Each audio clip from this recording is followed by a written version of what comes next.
E aí pessoal, tudo bem? Hoje é no trajeto para o escritório. Acredito que a gente tenha 15 a 20 minutos aí para bater um papo. Bom, hoje eu vou falar um pouco sobre a segurança na investigação defensiva. Esse tema vai ser bastante recorrente porque a segurança na investigação defensiva é uma coisa muito cara. O advogado tem que se ater aos mínimos detalhes e tem que antever algumas situações para evitar, ou quando acontecer de se envolver em algum problema, minimizar os efeitos.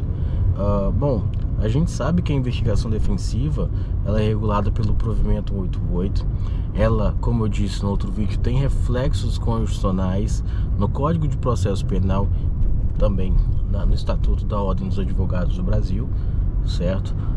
Então ele tem essa força normativa necessária para que você diligencie no interesse do seu cliente. Mas uma coisa é isso existir na prática, a outra coisa são as autoridades e outros advogados eventualmente aceitarem a validade. Bom, muita gente tem uma reação natural ao desconhecido, a sensação de medo ou a sensação de que você está sendo de alguma forma desonesto, você está levando uma vantagem sobre ele no jogo, né? Como se estivesse usando cheat, se estivesse trapaceando. E eu já experimentei isso, né? Num determinado procedimento, o advogado falou: o advogado está subvertendo o processo penal, está manipulando o processo penal, na tentativa de constranger o requerido e etc, blá blá blá. Bom, você vai se deparar com isso. E por que você tem que adotar todas as medidas necessárias para evitar problemas judiciais para você enquanto investigador? Porque isso de certa forma dificulta o seu trabalho, né? É uma preocupação a mais para você resolver, mais um processo às vezes para você ter que gerenciar ali. Então vamos às cautelas necessárias, do meu ponto de vista, claro, né? E aí vocês coloquem nos comentários quais são alguns acréscimos, algo que você também vê como importante fazer. A primeira coisa fundamentalíssima, tá? Nossa, passei um buraco enorme. A primeira coisa fundamentalíssima, a autuação. E a autuação é extremamente recomendado, amplamente recomendado, efusivamente recomendado que você utilize uma plataforma eletrônica. Por que, Ângelo, uma plataforma eletrônica? Não dá para fazer em papel impresso? Dá para fazer em papel impresso. Mas a plataforma eletrônica, quando você faz corretamente, você tem a possibilidade de mostrar o lastro que você produziu aquele documento. Aquele documento tem a rastreabilidade, aquele documento vai ter o seu código REGI, e aí você vai poder demonstrar a cadeia de custódia dele e a legalidade também daquele documento. Então é importantíssimo que as suas autuações de investigações defensivas sejam feitas de maneira eletrônica. É verdade que hoje em dia a gente não tem opções no mercado. Eu uso um software muito específico que eu modulei, e eu tenho pensado em difundir esse software, enfim, disponibilizar ele para outros advogados usarem, né? Comentem aí se vocês querem, se vocês têm interesse, que eu vou manter vocês a par disso. É uma coisa que eu tenho pensado bastante. Mas enfim, a autuação eletrônica desses documentos, com assinatura eletrônica, você vai coletar depoimentos, grave em vídeo. Mas eu não quero usar o vídeo porque a pessoa é muito confusa. Tudo bem, você pode fazer a transcrição, a pessoa assina, mas tenha o vídeo do depoimento original, certo? Por quê? Se você for questionado sobre a legalidade disso, você vai ter um procedimento estruturado para você mostrar: não, isso aqui é sério, isso aqui não é brincadeira, isso aqui eu não estou brincando de casinha, eu estou fazendo um trabalho seríssimo que tem que ser respeitado como tal, né? No exercício da ampla defesa e contraditório, quando esses princípios forem cabíveis à sua investigação defensiva. Bom, então essa documentação eletrônica é muito importante. A segunda coisa, ofício à Ordem dos Advogados do Brasil, informando que você instaurou uma investigação defensiva. Ângelo, a portaria não fala nada disso. né? Eu sou obrigado mesmo? Não, você não é obrigado. Você não é obrigado a fornecer a sua investigação defensiva para ninguém, nem mesmo para o Ministério Público, nem mesmo entranhar no processo. Você não tem obrigação nenhuma com ninguém. Você pode simplesmente descartá-la, parar de fazer no momento em que você achar oportuno. O controle da investigação defensiva é 100% do advogado. Mas por que é importante informar a Ordem dos Advogados do Brasil que você instaurou uma investigação defensiva? Bom, a OAB é a única instituição que vai defender o advogado que trabalha corretamente. Não tem outra instituição que a gente pode contar que vai defender o advogado que trabalha corretamente. Então, você tendo ali mantendo sempre, reforçando a sua presunção de legalidade, a sua presunção, certo? Que está seguindo estritamente as normas que regem a nossa profissão, é muito importante. Você traz a instituição para o seu lado enquanto advogado, certo? Então, esse ofício é extremamente importante. E nesse ponto a gente chega num dilema, né? Alguns advogados dizem que não é recomendado que você envie esse ofício para a Ordem dos Advogados do Brasil, porque nos peticionamentos eletrônicos não há sigilo. Eventualmente você pode peticionar e o advogado do objeto da investigação, ou advogado da outra parte, ou advogado que sabe de alguém que está interessado naquela investigação, eventualmente pode vazar aquela informação e você não tem nenhuma garantia de que aquilo não vai ser vazado, como a gente se pretende ter nos processos sigilosos. A gente sabe que os processos sigilosos têm vazamento, enfim, mas há um controle muito maior, muito mais rígido da visibilidade. Na OAB isso poderia estar disponível para qualquer pessoa, e eu concordo com isso. Essa é uma fragilidade da gente informar a OAB, mas do outro lado, num contraponto, existem as pessoas que defendem efusivamente que você deve comunicar, justamente pela justificativa que eu dei, né? Porque você torna a sua investigação defensiva validada, chancelada pela sua instituição, até porque foi ela que criou o provimento que você está seguindo, certo?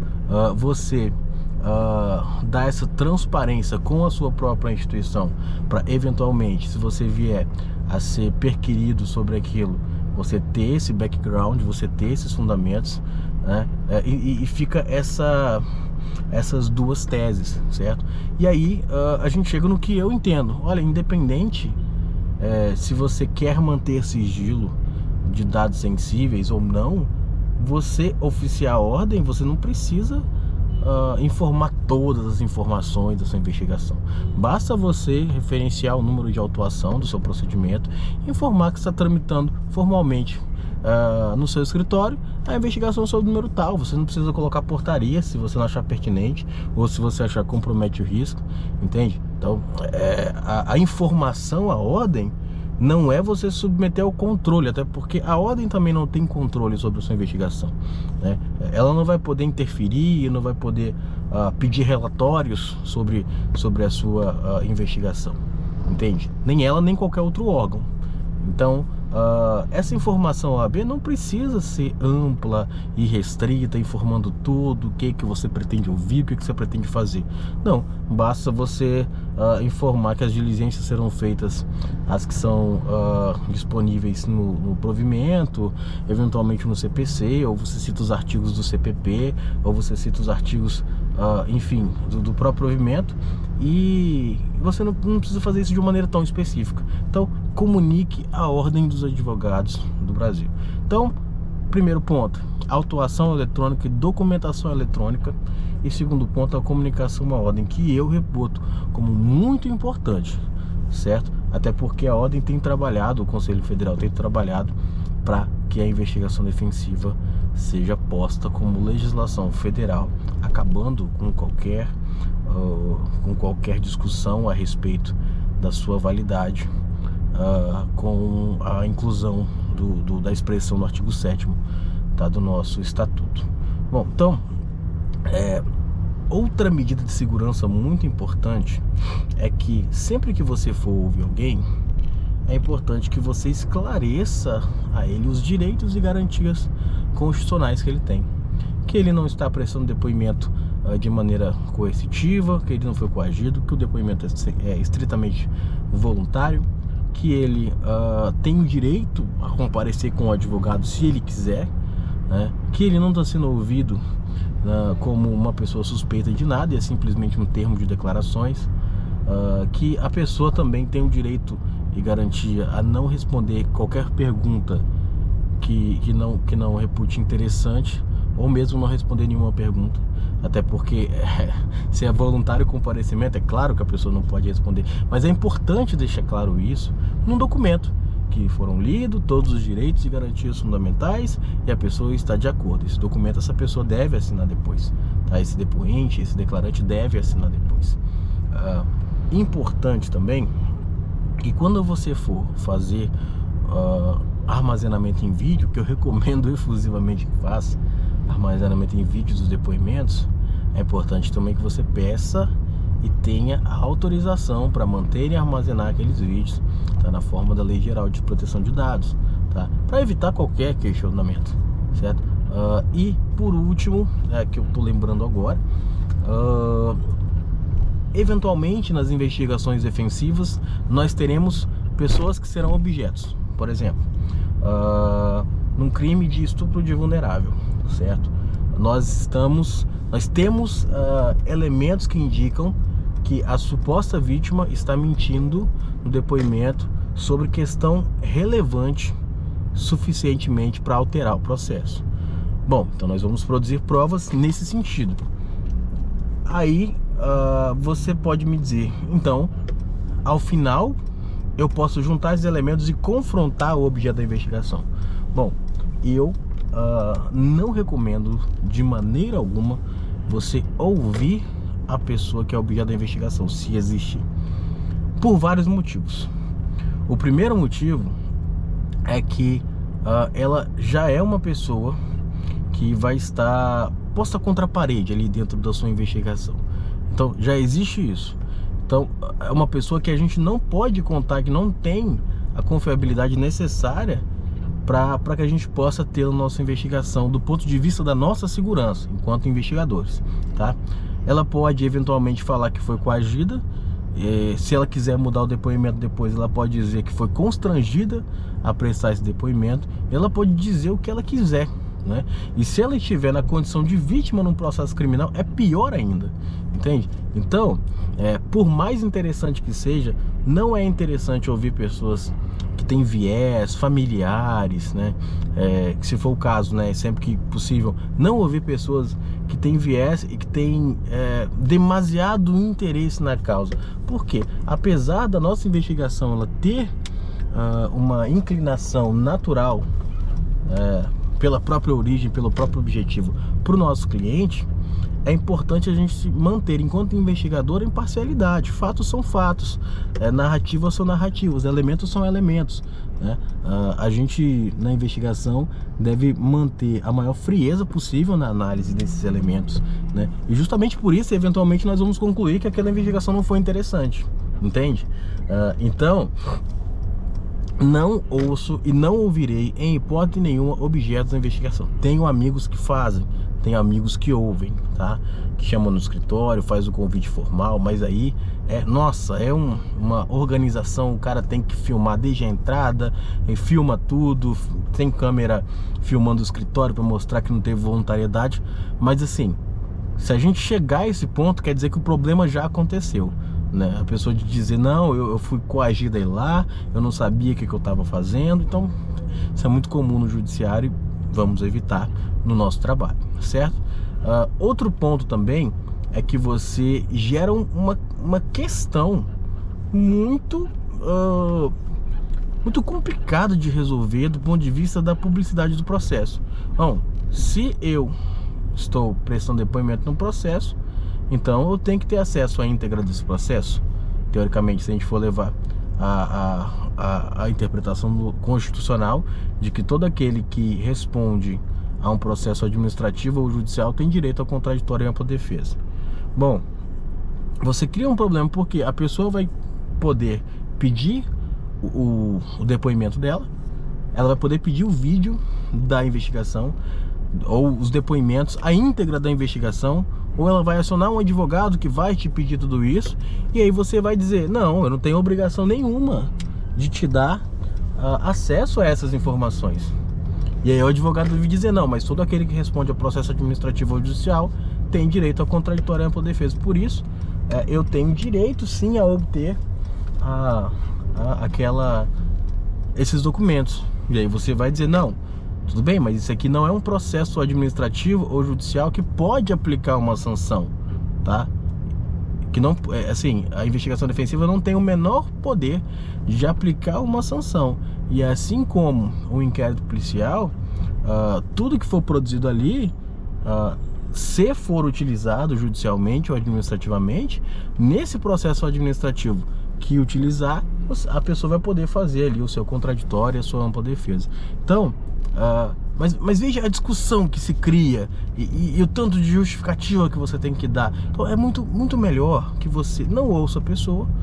Quando você fizer a sua incursão judicial ou administrativa, lá a pessoa vai se defender, entendeu? Então produza os seus elementos na investigação defensiva, não envolva outra parte, e se você quiser fazer isso, tome todas as medidas de segurança possível, câmeras, testemunhas, enfim. Então, você está vendo como é mais fácil não fazer? É muito mais seguro não fazer para o advogado, torna a investigação muito mais redonda, você não tem que ficar enfrentando questões de publicidade sobre a investigação defensiva, porque ela não é pública, ela surge do sigilo advogado-cliente. Então veja, é um instituto totalmente diferente no nosso direito processual penal. É uma questão extremamente contemporânea que tem trazido para cá essas discussões para que a gente pense a respeito delas e crie balizas, tá? Para que a gente possa ter uma atuação mais hegemônica, mais harmônica do que é o padrão de investigação defensiva. Então hoje não existe. De fato também não vai ter uma regulamentação específica. Os advogados, pelo menos os que eu conheço, não querem que tenha, porque regulamentação implica em limitação, e limitação implica em limitação dos nossos direitos de defesa na representação dos nossos clientes, das nossas prerrogativas. Então não há interesse em limitação da investigação defensiva. Mas acredito que foram 4, então essas são as 4 deixas sobre segurança na investigação defensiva. Faça bom proveito dessas informações. Essas informações surgiram de anos de prática com a investigação defensiva, pensando muito a respeito do que fazer, de qual estratégia adotar em cada procedimento, tanto em investigações defensivas quanto em investigações corporativas. E bom, comenta aqui qual outro meio de defesa ou de prevenção que você vê na condução das investigações defensivas para contribuir com outros colegas que eventualmente estejam iniciando ou que queiram aprimorar os seus conhecimentos de investigação defensiva. Pessoal, esse é o vídeo. Muito obrigado. Ângelo Gramelic. Valeu, fiquem com Deus. Abraço.